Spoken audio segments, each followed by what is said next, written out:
At magandang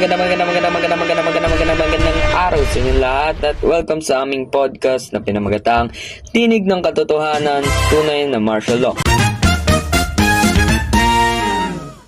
Ngayong episode, hindi tayo mag-aaral mula sa textbook, hindi mula sa internet, kundi mula mismo sa mga totoong kwento ng mga nakaranas ng martial law. Bago natin simulan ng tanungan, nais ko lamang linawin na ang lahat ng mahalagang impormasyon na mababanggit, katulad ng pangalan ng ini-interview, ay mananatiling confidential at gagamitin lamang para sa layunin ng pag-aaral. Bakit nga po ba ito mahalaga? Dahil ang kasaysayan ay hindi lamang listahan ng mga petsa at pangyayari, ito ay buhay, takot, pag-asa at pag-aalala. Ako si Daniela Crabello. At ako naman si Jamie Nicole Rose. Ngayong araw, makikinig tayo sa mga salaysay mula sa mismong panahon ng martial law.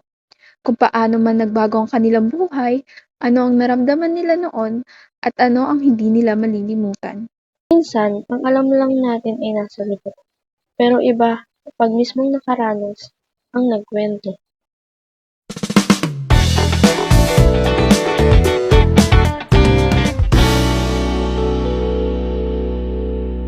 Ang martial law ay dineklara noong ika-21 ng Setyembre taong 1972 sa ilalim ng pamumuno ni Pangulong Ferdinand Marcos. Pagkatapos ng deklarasyon, maraming aspeto ng pamumuhay ng Pilipino ang nagbago.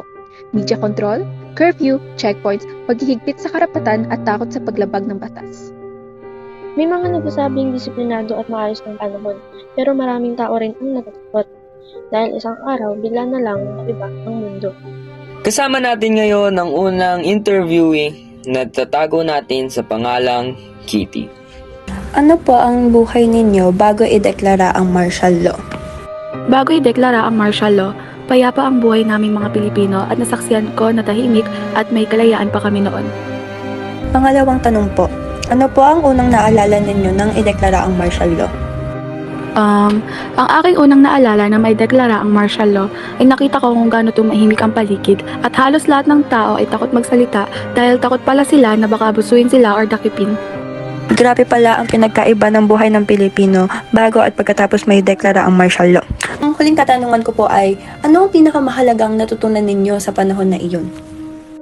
Siyempre, ang pinakamahalagang aral na naiwan ng martial law sa akin ay ang kahalagahan ng demokrasya at kalayaan na dapat hindi ito abusuhin sapagkat ito ang karapatan naming mga Pilipino. Tama nga na hindi talaga dapat abusuhin ng kalayaan at demokrasya natin. Maraming salamat sa mahusay na pagsasagot. Tayo naman ay lilipat sa ating pangalawang interviewee. At ang ating pangalawang interview ay tatawagin natin sa pangalang Pinky. Ano po ang buhay niyo bago ideklara ang martial law? Bago ang martial law, maayos ang mga naging pamumuhay dahil mapayapa ba ang Pilipinas. Noong sa murang halaga, nakakabili na kami ng bigas. So, ang second question po dito is, ano po ang unang naalala niyo nang ideklara ang martial law? Naku, marami ang tumutol marahil sa kanyang naging patakaran ng martial law. Nagdulot ng matinding takot sa mga tao.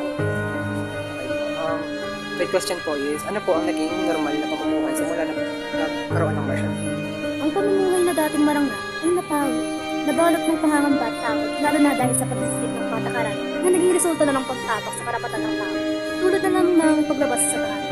Isa na rin ang pagtaas ng bilihin at pagbaba ng kita ng mga nagtatrabaho. Ang tanong na po, ano po ang pinakamahalaga na natutunan niyo sa mga panahon ito? Ang mahalagang natutunan ko ay hindi nasusukat kung ano man ang iyong edad at kasarian upang ipahayag ka ng pagkus malaki ang epekto ng pananawagan sa gobyerno kaya dapat hindi nabahas.